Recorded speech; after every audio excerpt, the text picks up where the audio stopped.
दोस्तों हम लोग आज पढ़ेंगे आंग्ल मैसूर युद्ध। तो चलिए स्टार्ट करते हैं बिना समय गवाए। 18वीं शताब्दी के मध्य तक मैसूर पर वाडिया राजवंश का शासन था। 1732 ईस्वी में चिक कृष्णा राज मैसूर का शासक बना। कब बना? 1732 ईस्वी में बना। लेकिन मैसूर पर जो वास्तविक अधिकार था वो दो भाइयों का था, एक का नाम था देवराज और एक का नाम था नागराज। जो देवराज था ये सेनापति था मैसूर का, और जो नागराज था वो मैसूर का वित्त मंत्री था। तो एक प्रकार से बोले तो शासन पर पूरा अधिकार किसका था? देवराज और नागराज का था। अब क्या हुआ आगे चल करके कि दक्षिण भारत के मराठे रहता है, मराठा कि बार बार आक्रमण को रोकने में दोनों भाई असफल रहता है। बार बार ना वो आक्रमण कर देता है। कौन करता है? दक्षिण भारत के मराठा करता है। किस पर करता है? मैसूर पर करता है। और दोनों भाई क्या रहता है, ये असफल हो जाता है रोकने में। तो इसी का लाभ उठाते हुए एक सिपाही रहता है, उसका नाम रहता है हैदर अली। ये अगला शासक बन जाता है, कहाँ का? मैसूर का। तो यहाँ से हम लोग को पढ़ना है हैदर अली के बारे में। तो हैदर अली, इसका कार्यकाल है 1761 से 1782 ईस्वी। काफ़ी योग्य रहता है, हालांकि अनपढ़ रहता है मगर बुद्धिमान बहुत रहता है ये। हैदर अली एक योग्य एवं वीर शासक था। यह अनपढ़ था लेकिन बहुत साहसी और बुद्धिमान था। हैदर अली मैसूर की सेना को शक्तिशाली बनाना चाहता था। और हैदर अली ने अपनी सेना के लिए डिंडीगुल, एक तमिलनाडु में है, डिंडीगुल में तोप का कारखाना स्थापित कराया। और इसके साथ ही ये करने के अलावा एक काम और करता है जो कि बहुत अच्छा है। ये क्या करता है कि हैदर अली ने अपनी सेना का प्रशिक्षण यानी ट्रेनिंग ये किसे दिलवाता है? फ्रांसीसियों से दिलवाता है। पहली बार, यानी कि ऐसा पहले कोई नहीं किया था।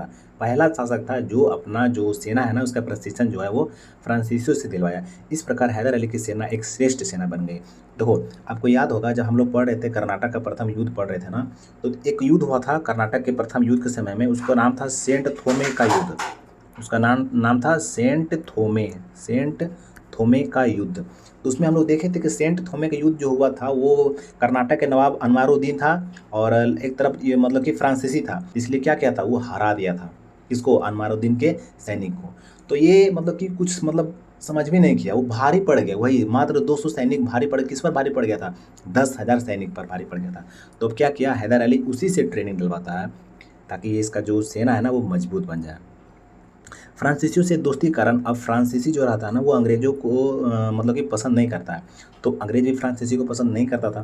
तो फ्रांसीसियों से दोस्ती के कारण अंग्रेज़ों का मैसूर से दुश्मनी हो जाता है। जो मैसूर रहता है, ये मैसूर एक प्रकार से उसे दोस्ती कर रहा है, उससे ट्रेनिंग ले रहा है, तो उसको पसंद नहीं है अंग्रेज को। इसी के चलते ये युद्ध शुरू कर देता है, मनमुटाव होता है, ये युद्ध शुरू हो जाता है। इसी को हम लोग आंग्ल मैसूर युद्ध के नाम से जानते हैं। और टोटल 4 युद्ध होता है। तो आगे बढ़ते हैं अब। ये यहाँ पर वही चीज़ हम लिख दिए हैं इसको, यहाँ पर कुछ था नहीं, यहाँ पर थोड़ा-सा आप भी थोड़ा जानो, लगभग वही चीज़ जो बताया ना वो यहाँ पर लिख दिए हैं। अब आगे चलते हैं। प्रथम आंग्ल मैसूर युद्ध 1767 से 1769, ये 9 है लास्ट में, 1769। प्रथम आंग्ल मैसूर युद्ध अंग्रेजों एवं हैदर अली के बीच में हुआ। प्रथम आंग्ल मैसूर युद्ध में निजाम अंग्रेजों की ओर से था, जो हैदराबाद का था ना निजाम, वहीं का था ये। तो ये क्या था? अंग्रेजों की ओर था, अपनी तरफ इसको मिला लिया था अंग्रेज। प्रथम आंग्ल मैसूर युद्ध में हैदर अली ने अंग्रेजों को बुरी तरीक़ा से पराजित करता है। कौन करता है? हैदर अली करता है, एकदम मार कबार कर रख देता है। प्रथम आंग्ल मैसूर युद्ध का अंत जो है ना वो 1769 ईस्वी में मद्रास की संधि से होता है। किससे होता है? प्रथम आंग्ल मैसूर युद्ध का अंत किससे होता है? मद्रास की संधि। मद्रास की संधि कब हुआ था? 1769 ईस्वी में। याद रखिएगा इसको, पूछेंगे कभी। तो यह संधि हैदर अली की शर्तों पर थी। हैदर अली जो चाह रहा था उसी पर हुआ था ये मद्रास की संधि। तो इस प्रकार से प्रथम आंग्ल मैसूर युद्ध क्या हो गया? अंत हो गया। अब यहाँ से स्टार्ट होगा द्वितीय आंग्ल मैसूर युद्ध। 1780 से 84 के बीच लड़ा गया था ये। 1780 ईस्वी में हैदर अली एवं अंग्रेजों के बीच द्वितीय आंग्ल मैसूर युद्ध हुआ। इसमें हैदर अली मर जाता है मगर फिर यहाँ से इसका बेटा रहता टीपू सुल्तान, वो संभालता है। हैदर अली ने फ्रांसीसियों का साथ देने के लिए 1780 ईस्वी में कर्नाटक पर आक्रमण किया था। इसी के कारण अंग्रेज एवं मैसूर के बीच युद्ध छिड़ गया। ठीक है, हैदर अली ऐसा कुछ किया था फ्रांसीसियों का साथ देने के लिए, 1780 ईस्वी में कर्नाटक पर आक्रमण किया था तो अंग्रेज गुस्सा हो गया। द्वितीय आंग्ल मैसूर युद्ध में अंग्रेजों की ओर से जो सेनापति था वो सर आयर कुड था। कौन था? जब पूछेगा आपसे, ऐसा इसलिए पूछेगा ना क्योंकि इसमें हैदर अली मारा जाएगा, तो इसलिए ये पॉइंट इंपॉर्टेंट हो जाता है। ठीक है ना, कि द्वितीय आंग्ल मैसूर युद्ध में अंग्रेजों की ओर से सेनापति कौन था? तो सर आयर कुड था। 1781 ईस्वी में सर आयर कुड ने हैदर अली को बुरी तरीके से पराजित किया। इस युद्ध में हैदर अली बुरी तरह घायल हो गया। इसी घाव से 1782 ईस्वी में हैदर अली का मौत हो गया। इसकी मृत्यु के बाद इसका बेटा टीपू सुल्तान मैसूर का शासक बना। ये भी काफ़ी योग्य रहता है। द्वितीय आंग्ल मैसूर युद्ध जारी रहा, मैंने बंद युद्ध नहीं हुआ। अब मैसूर का सेना का नेतृत्व कौन कर रहा था? टीपू सुल्तान कर रहा था। हैदर अली का पुत्र टीपू सुल्तान भी योग्य एवं शक्तिशाली था। टीपू सुल्तान की सेना अंग्रेजों पर भारी पड़ गया, यानी कि टीपू सुल्तान हरा देता है अंग्रेजों को। 1784 ईस्वी में टीपू सुल्तान की शर्तें पर टीपू सुल्तान शर्त रखता है और अंग्रेजों से मंगलोर की संधि करता है। कब? 1784 ईस्वी में। इस प्रकार द्वितीय आंग्ल मैसूर युद्ध का जो अंत हुआ वो किससे हुआ? मंगलोर की संधि के द्वारा होता है। अब मरने से पहले हैदर अली बोलता है अपने बेटा से कि मैं जमीन पर अंग्रेजी सेना को तो पराजित कर सकता हूँ, लेकिन समुद्र नहीं सुखा सकता। यानी कहने का मतलब ये हुआ कि जो अंग्रेजों की नौसेना थी ना वो शक्तिशाली थी, उधर से आ जाती थी। अब आगे समझते हैं, थोड़ा सा पढ़ते हैं टीपू सुल्तान के बारे में। तो 1782 से 1799 ईस्वी, हैदर अली की मृत्यु के बाद उसका जो बेटा था टीपू सुल्तान मैसूर का शासक बना। टीपू सुल्तान एक योग्य शासक था। इसने तुर्की एवं फ्रांस में अपना राजदूत भेजा था। फ्रांस से तो इसको मतलब था ही, फ्रांस से, इसका बाप को भी मतलब था फ्रांस से, इसको भी मतलब है। तो ये तुर्की और फ्रांस में अपना राजदूत भेजा था। अब आगे समझते हैं, टीपू सुल्तान ने एक आधुनिक कैलेंडर का निर्माण कराया। इसके साथ ही साथ आधुनिक ढंग से सिक्का ढलवाया। तो ये सवाल पूछ सकता है दोस्तों आपसे कि किसने आधुनिक कैलेंडर का निर्माण कराया था, आधुनिक ढंग से सिक्का डलवाया था? टीपू सुल्तान ने माप तौल की नई प्रणाली का प्रयोग किया। इसने फ्रांस की क्रांति 1789 ईस्वी का जोरदार समर्थन किया। जो फ्रांस की क्रांति हुआ था ना, इसको क्लास 9th में पढ़ना है। फ्रांस की क्रांति बहुत डिटेल में दिया हुआ है, आप पढ़ सकते हो क्लास 9th का, आप जो भी मीडियम हो, हिंदी इंग्लिश जो भी। तो क्या हुआ कि नई मापतौल प्रणाली का प्रयोग किया। इसने फ्रांस की क्रांति 1789 ईस्वी का जोरदार समर्थन करता है। और इसी का अवसर पर, मतलब कि जो फ्रांस की क्रांति रहता है, इसी के अवसर पर इसने अपनी राजधानी, जो टीपू सुल्तान का राजधानी कहाँ रहता है? श्रीरंगपट्टनम, यहाँ जो कि कावेरी नदी के किनारे है कर्नाटक में, यहाँ स्वतंत्रता का वृक्ष लगवाता है। तो ये भी सवाल भी आई है दोस्तों, स्वतंत्रता का वृक्ष लगवाता है। कौन लगाता है? टीपू सुल्तान लगाता है। कहाँ लगाता है? अपनी राजधानी श्रीरंगपट्टनम में लगाता है, जो कि कावेरी नदी के किनारे है कर्नाटक में।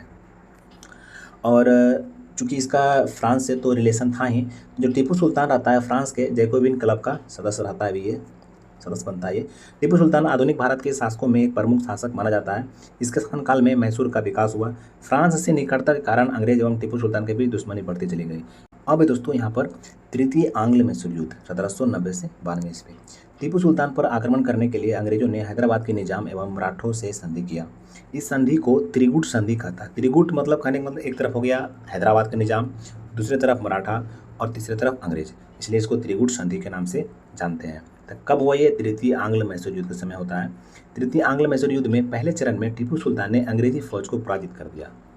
इसके कारण 1791 ईस्वी में बंगाल के गवर्नर जनरल लॉर्ड कॉर्नवालिस ने स्वयं युद्ध का नेतृत्व किया। जब ये पराजित कर दिया पहला चरण में, तो खुद कॉर्नवालिस आ गया 1791 ईस्वी में, और ये युद्ध का नेतृत्व करता है।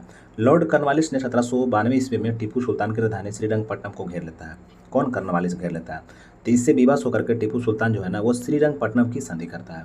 इसकी राजधानी थी श्रीरंगपट्टनम, इसीलिए यहाँ पर ये संधि का नाम भी यही है, श्रीरंगपट्टनम की संधि करता है विवश होकर के।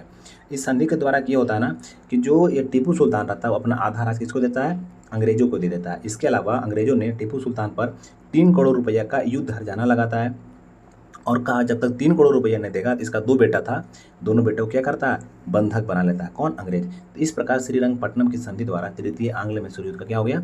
अंत हो गया। अब देखते हैं आगे चतुर्थ आंग्ल मैसूर युद्ध, जो कि 1799 ईस्वी में हुआ था। लॉर्ड कॉर्नवालिस के बाद बंगाल का गवर्नर जनरल लॉर्ड बेलेजली बना। वह बहुत साम्राज्यवादी था, विस्तार बहुत ज़्यादा करना जानता था ये। लॉर्ड बेलेजली टीपू से फ्रांस की दोस्ती पसंद नहीं करता था, कोई पसंद नहीं करता था। 1799 ईस्वी में टीपू पर षड्यंत्र का आरोप लगाकर लॉर्ड बेलेजली ने आक्रमण कर दिया। का ये षड्यंत्र कर रहा है, आरोप लगा दिया झूठ-मूठ का और इस पर आक्रमण कर दिया। इस प्रकार चतुर्थ आंग्ल मैसूर युद्ध का आरंभ हो गया। टीपू सुल्तान बहादुरी से लड़ता हुआ मारा गया। 1799 ईस्वी में मारा चला गया। अंग्रेजों ने जब मर गए टीपू सुल्तान, तो अंग्रेजों ने इसकी राजधानी श्रीरंगपट्टनम को जम करके लूटा। इस तरह बंगाल के बाद मैसूर को अंग्रेजी राज में मिला लिया गया। अब यहाँ से आगे है आंग्ल सिख संबंध, यानी अंग्रेजों का पंजाब से क्या संबंध रहा था। तो 18वीं शताब्दी के अंत में पंजाब का शासक महाराजा रणजीत सिंह था। महाराजा रणजीत सिंह एक महान शासक थे। महाराजा रणजीत सिंह को शेर ए पंजाब कहा जाता था। इनको शेर ए पंजाब, तो ये हो सकता है ये उपाधि पूछ दे कि शेर ए पंजाब किसको कहा जाता था, तो महाराजा रणजीत सिंह को कहा जाता था। महाराजा रणजीत सिंह सिखों के सकुर चकिया मिसल से संबंधित थे। तो ये देखिए सवाल आता है कि ये किस मिसल से संबंधित थे, तो सकुर चकिया मिसल से ही संबंधित थे। महाराजा रणजीत सिंह का जन्म 1780 ईस्वी में गुजरांवाला, जो कि पाकिस्तान में है, यहाँ हुआ था।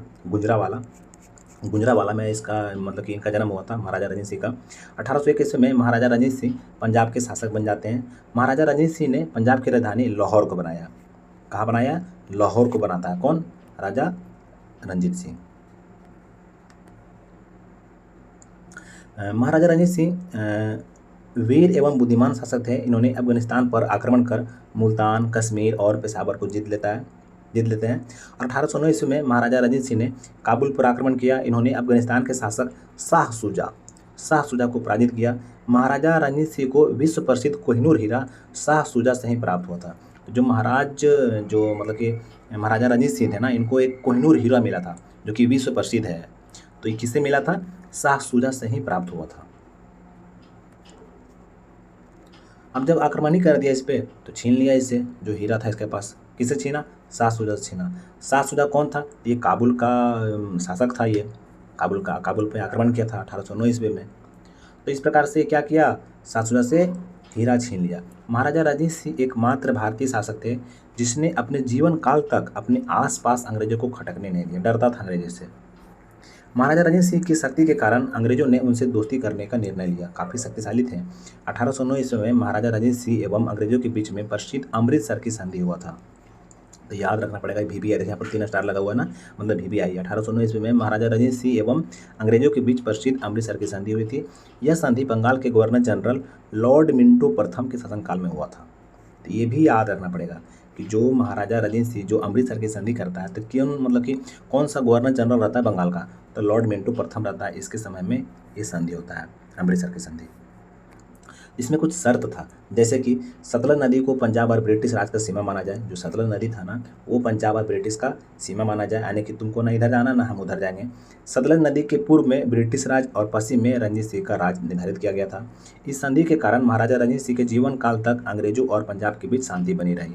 ना वो छेड़छाड़ किया, न कोई, शांति बना रहा। महाराजा रणजीत सिंह ने पंजाब में एक व्यवस्थित शासन की स्थापना किया। महाराजा रणजीत सिंह की सरकार को सरकार खालसा कहा जाता है। कहने का मतलब हो गया ना साफ शब्दों में कि मैंने एक सरकार का गठन किया एक प्रकार से, और इसका नाम पड़ा सरकार खालसा। रणजीत सिंह का पंजाब 4 सूबों में विभक्त था, बटा हुआ था।